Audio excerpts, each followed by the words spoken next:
जैसे कि पिछले लेसन में मैंने आप लोगों को अडोबी इंडिज़ाइन के अंदर टेक्स्ट को क्रिएट करना और मॉडिफाई करना और फॉर्मेट करना सिखाया। उसी तरह इस लेसन के अंदर हम लोग इमेजेस के ऊपर बात करेंगे और हम लोग सीखेंगे कि हम अडोबी इंडिज़ाइन के अंदर इमेजेस को किस तरह से प्लेस कर सकते हैं और इमेजेस के लिए हम फ्रेम्स किस तरह से क्रिएट करेंगे और उनको मॉडिफाई किस तरह से करेंगे। इसके अलावा हम देखेंगे कि हम इमेजेस को लिंक किस तरह से करते हैं और इसके अलावा टेक्स्ट रैप का एक और फीचर मैं आप लोगों को बताने वाला हूँ। तो चलें चलते हैं अडोबी इंडिज़ाइन की तरफ और एक्सप्लोर करते हैं इंडिज़ाइन को।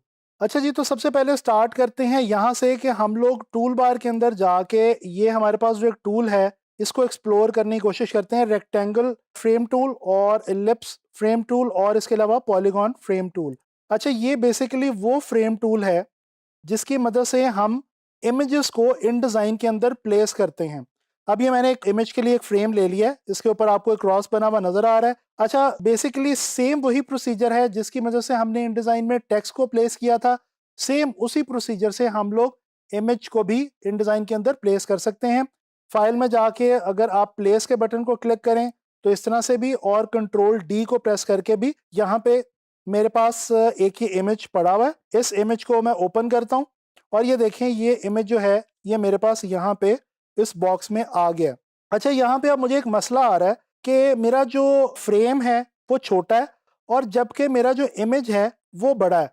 अगर मैं इसको यहाँ सेंटर से इसको मैं होल्ड करूँ और इसको मैं मूव करूँ तो मैं देख सकता हूँ कि मेरा इमेज जो है वो काफ़ी बड़ा है और जबकि फ्रेम जो है वो मेरा छोटा है, तो मेरा इमेज प्रॉपरली फिट इन नहीं हो पाया इस फ्रेम के अंदर। अब इसके लिए हम क्या करेंगे? इसके लिए हम क्या करते हैं जी, हम ऑब्जेक्ट में जाते हैं और यहाँ पे हमारे पास एक ऑप्शन है फिटिंग की। इसमें डिफरेंट ऑप्शंस अवेलेबल हैं, जैसे कि फिल फ्रेम प्रोपोर्शनेटली। इसकी मदद से जो फ्रेम है वो प्रोपोर्शनेटली फिल हो जाएगा। और ये देखें, ये जो मेरा इमेज था जो मैं लाना चाह रहा था, प्लेस करना चाह रहा था अपने इस फ्रेम में, वो एग्जैक्टली यहाँ पे आ गया। मैं कंट्रोल ही करता हूँ और दोबारा यहाँ पे जाके आपको एक आधी और ऑप्शन बताता हूँ। ये डिफरेंट ऑप्शंस हैं, ये आप एक्सप्लोर कर लीजिएगा। बेसिकली ये ऑप्शंस इसी मकसद के लिए हैं कि हम अपने इमेज को अपने फ्रेम के अकॉर्डिंगली या अपने फ्रेम को अपने इमेज के अकॉर्डिंगली किस तरह से फिट कर सकते हैं।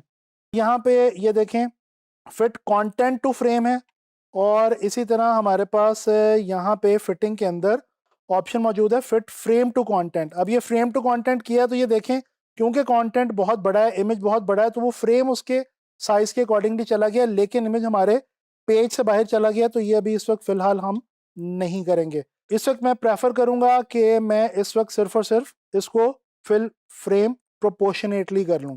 ठीक है जी। अच्छा, अब इसके अलावा मैं आपको एक और बात बताता चलूँ। अगर मैं इसको फ्रेम को बड़ा छोटा करना चाहूँ तो देखें, यहाँ से मैं इसको जो है वो रीस्केल कर सकता हूँ, लेकिन अब मसला ये आ रहा है कि मेरा जो इमेज है वो उसके साथ रीस्केल नहीं हो रहा। तो इसके लिए क्या करना है, हम जब भी सिलेक्ट करेंगे किसी भी फ्रेम के अंदर मौजूद इमेज को, तो हम क्या करेंगे, कंट्रोल और शिफ्ट को होल्ड करेंगे।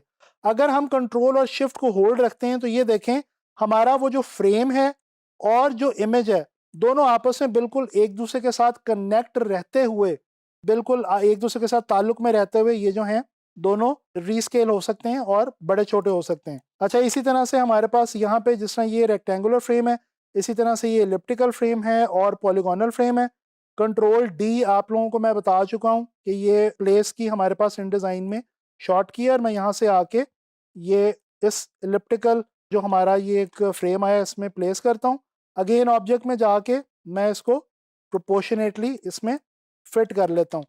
तो इस तरह से जनाब अली हम लोग कोई भी जो इमेज है उसको फिट इन कर सकते हैं और उसको किसी भी इमेज को ला के प्लेस कर सकते हैं फ्रेम के अंदर, और फिर हम उनको फ्रेम को और इमेज को रीस्केल कर सकते हैं।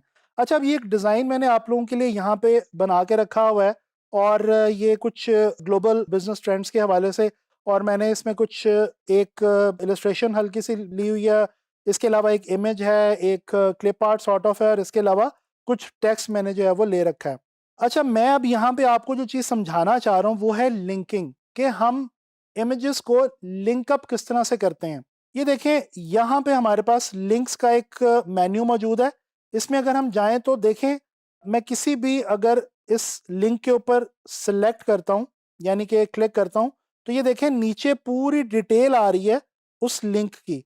अच्छा, बेसिकली ये देखें, ये जो टेक्स्ट है ये तो लिंक्ड अप नहीं है, यहाँ पे ये जो एक इमेज, एक इलस्ट्रेशन और एक क्लिप आर्ट, ये तीन जो मेरे आइटम्स हैं यहाँ पे इस डिज़ाइन में, ये मैंने एक्चुअली कहीं और से उठा के इस इन डिज़ाइन की फाइल में लिंक अप किए हैं।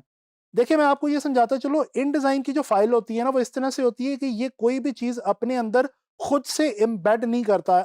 इन डिज़ाइन जो है, ये क्या करता है कि ये फाइल्स को अपनी जगह पे पड़े रहना देता है और उनको लिंक अप कर लेता है, लिंक्ड कर लेता है अपने फाइल के अंदर, और उन लिंक्स की बेस पे वो जो इमेजेस या इलस्ट्रेशंस या क्लिप आर्ट या आइकॉन्स या वेक्टर्स जो भी चीज़ें होती हैं, वो इसकी लेआउट में मौजूद रहती हैं। तो अब ये देखें, यहाँ पे ये तीनों चीज़ें जो हैं, इनके लिंक्स मौजूद हैं और इनकी डिटेल्स मौजूद हैं। अच्छा, मैं करने क्या लगा हूँ, ये जो मेरे पास एक इमेज मौजूद है, मैं क्या करता हूँ कि मैं इसकी एक्चुअल डेस्टिनेशन पे जाके इस इमेज को डिलीट कर देता हूँ। अब देखिए, यहाँ पे मेरे पास एक क्वेश्चन मार्क बना हुआ आ गया, ठीक है जी, और ये कह रहा है जी मिसिंग लिंक, यानी कि लिंक मिस हो गया और अब ये हमसे उस लिंक को रीलिंक करने के लिए कह रहा है। तो जनाब, मैं इसके ऊपर अगर क्लिक करूं तो ये मुझे रीलिंक करने के लिए कहेगा। इसी तरह से मैं यहाँ से आके इस बटन की मदद से भी रीलिंक कर सकता हूँ। तो ये दोनों तरीके ठीक है रीलिंक करने के लिए। इस क्वेश्चन मार्क पे मैं क्लिक करता हूँ। अभी फ़िलहाल मैंने उस इमेज की एक और कॉपी पहले से बना के रखी हुई है, तो मैं इसको जाके ओके करता हूँ और अब ये देखें, वो जो क्वेश्चन मार्क आया था वो बेसिकली हट गया है। तो ये मैंने क्या किया है कि मैंने पहले एक जो इमेज है उसको इरेज़ किया उसकी एक्चुअल डेस्टिनेशन से। अक्सर ये होता है कि हम जब कोई डिज़ाइन बना रहे होते हैं ना, तो हम जो एक्चुअल प्लेस होती है, एक्चुअल डेस्टिनेशन होती है, फ़ोल्डर होता है जिसमें आपने इमेजेस वगैरह रखे होते हैं, वो कहीं आगे पीछे हो जाता है या डिलीट हो जाता है। उस सूरत में हम इस तरह से इन डिज़ाइन में अपने इमेजेस को रीलिंक कर सकते हैं। दोबारा से हम उनका लिंक देके, उनको ढूँढ के, हम उनको लिंक अप करके अपनी फ़ाइल जो है उसको प्रॉपर वापस असल हालत में लेके आ सकते हैं। तो ये बेसिकली लिंक की हमारे पास एक ऑप्शन है। अच्छा, मैं यहाँ पे एक आपको टिप देता चलूँ कि हमेशा कोशिश करें कि अपने इमेजेस को या अपनी इलस्ट्रेशंस या जो भी चीज़ें आप बाहर से ला के इन डिज़ाइन में रख रहे हैं, उनको एम्बेड कर लें। एम्बेड करने का क्या तरीका है? राइट क्लिक करें, यहाँ पे इसको मैंने सेलेक्ट किया हुआ है, इस लिंक को, ये जो मेरा इलस्ट्रेशन है। यहाँ पे ऑप्शन है जी एम्बेड लिंक। ये देखें, जैसे ही मैं एम्बेड लिंक करता हूँ, तो ये जो चेन का एक साइन यहाँ पे बना हुआ है, ये ख़त्म हो जाता है। इसका मतलब है कि अब इस मेरी इलस्ट्रेशन को लिंक की ज़रूरत नहीं है और ये अब एम्बेड हो चुकी है मेरे इस फाइल के अंदर। तो अब लिहाजा इसको मैं मुझे कोई टेंशन नहीं रहेगी कि अगर ये जहाँ पे मौजूद है वहाँ से अगर डिलीट भी हो जाती है, तो मेरी फ़ाइल डिस्टर्ब नहीं होने वाली इन डिज़ाइन में, और बिल्कुल ये एम्बेड हो चुकी है मेरी फ़ाइल के अंदर। तो आप भी जब भी कोई इलस्ट्रेशन या इमेज वगैरह यूज़ करें, उसको एम्बेड कर लें इन डिज़ाइन में। अच्छा जी, इसी तरह से एक और छोटी-सी जो चीज़ हमारे पास अवेलेबल है यहाँ पे, वो ये है कि मैं ये जहाँ पे मैंने इलस्ट्रेशन रखी हुई है, इसके ऊपर जाता हूँ और यहाँ पे फॉर एग्ज़ाम्पल ये टाई का कलर जो है, ये मैं यहाँ से चेंज कर देता हूँ और कंट्रोल एस करता हूँ। अब देखिएगा, जैसे ही मैं सेव करूँगा, थोड़ी देर में ये जो मैंने जो एक्चुअल डेस्टिनेशन में जहाँ पे मैंने कलर जो है वो चेंज किया इलस्ट्रेटर में, तो यहाँ पे हमारी जो लिंक्ड अप फाइल है, इसके अंदर भी हमारा ये जो टाई का कलर है ये चेंज हो जाना चाहिए। अच्छा, इस वक्त आई थिंक ये इसलिए चेंज नहीं हो रहा क्योंकि मैं इसको एम्बेड कर चुका हूँ, तो मैं इसको अनएम्बेड करता हूँ। दोबारा मैं इसको लिंक अप करता हूँ उसी फाइल के साथ। ठीक है जी, इसको मैं रीलिंक कर लेता हूँ अपनी पुरानी फाइल के साथ जो मेरे पास यहाँ पे मौजूद है। ये अब ये दोबारा रीलिंक हो चुकी है। अब ये मैं यहाँ से आके कोई भी चीज़ अगर चेंज करता हूँ, फॉर एग्ज़ाम्पल मैं ये टाई का कलर ले लेता हूँ और इसको मैं चेंज करता हूँ, ब्लू कलर दे देता हूँ मैं, और इसको मैं सेव करता हूँ। ये देखें, जैसे ही मैंने उसको रीलिंक प्रॉपरली किया है, तो फ़ौरन जो मेरी टाई है उसका कलर, यहाँ पे करैक्टर की टाई का कलर चेंज हो गया। तो अब इससे पता चला कि मैं एक्चुअल फ़ाइल में जाके जो भी चेंज करूँगा, अगर तो वो फ़ाइल लिंक्ड अप है, ये वाला साइन लिंक का नज़र आना चाहिए, एम्बेडेड नहीं होना चाहिए। वो जो हमारा इलस्ट्रेशन है वो एम्बेडेड नहीं होनी चाहिए, वो लिंक्ड अप होनी चाहिए।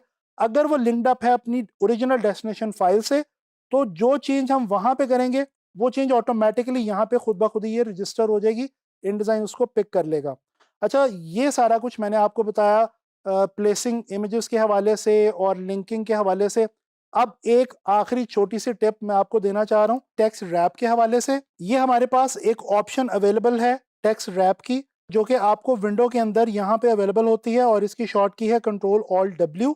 अच्छा, अब ये देखें मैंने यहाँ पे रखा हुआ है एक फुटबॉल का इमेज, और इसके अलावा यहाँ पे ये मेरे पास बैकग्राउंड पे एक पैराग्राफ मौजूद है जी टेक्स्ट के हवाले से। अच्छा, मैं क्या करता हूँ, मैं इन दोनों को सिलेक्ट करता हूँ इस तरह से ड्रैग करके, और मैं इनको जनाबी अली रैप करता हूँ। ये मेरे पास कुछ ऑप्शंस अवेलेबल हैं टेक्स्ट रैप की, इनको ज़रा देख लेते हैं। पहली ऑप्शन है नो टेक्स्ट रैप, यानी कि टेक्स्ट रैप नहीं होगा। दूसरी ऑप्शन है रैप अराउंड बाउंडिंग बॉक्स, यानी कि ये जो बॉक्स है जो कि बाउंड्री वाला बॉक्स है इस इमेज का, उसके इर्द गिर्द टेक्स्ट जो है वो रैप हो जाएगा।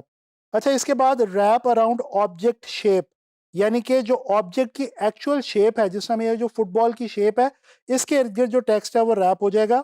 जिस तरह से अगर मैं ये इस शेप पे आके क्लिक करूं और यहाँ पे ये नीचे एक और मेरे पास ऑप्शन है ऑफसेट की, अगर इसको मैं बढ़ा के आपको दिखाऊं तो ये देखें, आप लोग देख सकते हैं कि ये स्पेस क्रिएट हो गई है। मेरा जो टेक्स्ट है उसकी रैपिंग जो है टेक्स्ट और इमेज के दरमियान थोड़ी सी स्पेस क्रिएट हो गई है, और ये बड़ा खूबसूरत इफेक्ट लग रहा है। और ये इससे मिलती जुलती चीज़ हम लोगों ने, आपको याद हो तो अडोबी इलस्ट्रेटर में भी टेक्स्ट रैप के अंदर देखी थी, तो ये तकरीबन कुछ उसी किस्म की चीज़ है। इसी तरह से हमारे पास यहाँ पे जंप ऑब्जेक्ट की एक ऑप्शन है। इसमें क्या होगा कि टेक्स्ट जो है वो उस ऑब्जेक्ट की स्पेस को छोड़ के जंप करके आगे चला जाएगा, और इसी तरह से jump to next column, text जो है वो नेक्स्ट कॉलम के अंदर चला जाएगा। तो ये हमारे पास कुछ टेक्स्ट रैप के हवाले से बड़ी इंटरेस्टिंग सी ऑप्शन थी इन डिज़ाइन के अंदर, जो कि मैंने आप लोगों को बताई जी। तो इस लेसन में हम लोगों ने सीखा कि हम लोग इमेजेस को किस तरह से लिंक अप कर सकते हैं, किस तरह से हम इमेजेस के लिए फ्रेम्स क्रिएट करते हैं, उनको हम रीस्केल किस तरह से कर सकते हैं, और हमने इमेजेस को किस तरह से एडिट करना होता है और किस तरह से हम उनको प्लेस करते हैं। ये सारा कुछ हमने देखा। इसके अलावा हमने टेक्स्ट को रैप करना भी सीखा इन डिज़ाइन में। मैं उम्मीद करता हूँ कि आपके लिए ये चीज़ बहुत हेल्पफुल साबित होगी। आप लोगों ने इसकी ज़्यादा से ज़्यादा प्रैक्टिस करनी है। नेक्स्ट लेसन में इन डिज़ाइन के हवाले से कोई नई चीज़ डिस्कस करेंगे।